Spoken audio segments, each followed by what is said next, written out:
Olá! Hoje a gente vai mergulhar a fundo num conceito que está aos poucos redesenhando o nosso mundo. Vamos falar sobre blockchain. E vamos começar com essa ideia aqui. É bom encarar o que vamos conversar hoje como uma espécie de guia de sobrevivência para um mundo onde, convenhamos, a confiança é um artigo de luxo. Porque para a gente entender de verdade uma tecnologia que muda o jogo, primeiro a gente precisa olhar para o problema que ela resolve. E nesse caso, o problema é bem humano. É o problema da confiança. Pense bem, há séculos a gente depende de sistemas que podem ser, alterados, perdidos, até falsificados. E essa é uma falha gigantesca na forma como a gente registra o que tem valor, o que é verdade. Para ficar mais fácil, imagina a vendinha do bairro. O seu Manuel anota tudo no fiado num caderninho, certo? Pois é, todo o sistema de crédito do bairro depende daquele único caderno.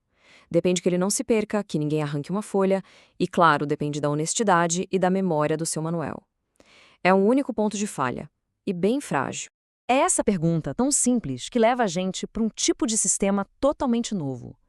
Um sistema construído sobre uma base bem diferente. Certo, agora vamos para a solução. E dá para a gente pensar nela como se fosse uma corrente de ferro, uma corrente de informações impossível de quebrar. O processo todo é super metódico, quase uma linha de montagem. Funciona assim: primeiro, uma nova transação acontece e é registrada. Depois, ela é empacotada com várias outras em um bloco. Aí, esse bloco é lacrado com um código matemático único, o tal do hash. E, por fim, o mais importante: esse bloco novo é ligado permanentemente no bloco anterior. E assim se forma uma corrente que só cresce. E o que é esse tal de hash? Bom, essa é a parte genial. Pensa nele como se fosse a impressão digital do bloco. É um código matemático único. Se alguém tentar mudar qualquer coisinha lá dentro, uma vírgula que seja, a impressão digital, o hash, muda por completo. É a garantia de que aquele bloco é autêntico. Uma analogia que ajuda muito é pensar em peças de Lego. Mas não qualquer Lego. São peças especiais, em que cada uma foi feita para encaixar perfeitamente só na peça anterior. Não tem como forçar o encaixe, sabe? Ou bate o código, ou não conecta. E é aqui que a gente vê a beleza da segurança do sistema. Qualquer tentativa de mudar um bloco do passado altera a impressão digital dele, o hash. E o que acontece? A conexão com o bloco seguinte é rompida. A corrente quebra. A fraude fica ali, escancarada para todo mundo ver. Tá, então a gente tem essa corrente que não dá para quebrar. Mas o verdadeiro poder dela não tá só nisso. Tá em onde essa corrente fica guardada. A palavra-chave aqui é descentralização. Essa corrente única não fica guardada em um lugar só, não. Pelo contrário, ela é copiada e distribuída para milhares de computadores ao redor do mundo. Vamos voltar para o nosso exemplo da vendinha. Agora, não é só o seu Manuel que tem o caderninho. É como se cada cliente do bairro tivesse uma cópia idêntica e autenticada daquele caderno. Todo mundo tem o mesmo registro.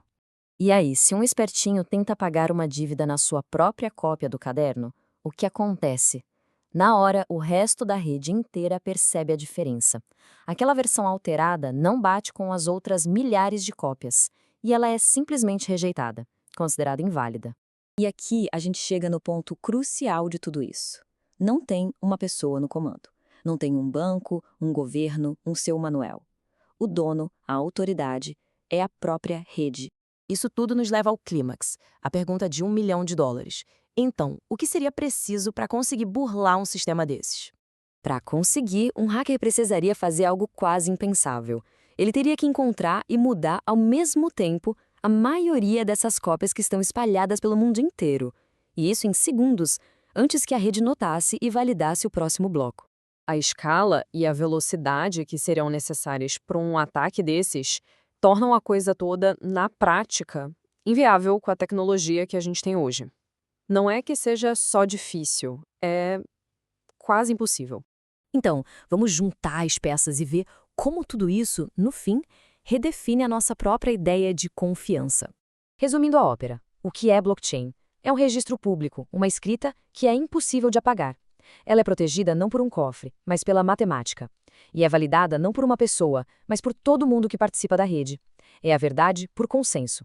No final das contas, o que essa tecnologia faz é mudar o pilar da nossa confiança. A gente deixa de precisar confiar em pessoas ou em instituições que são falíveis e passa a confiar em um sistema que é transparente, que é auditável e que é matematicamente seguro.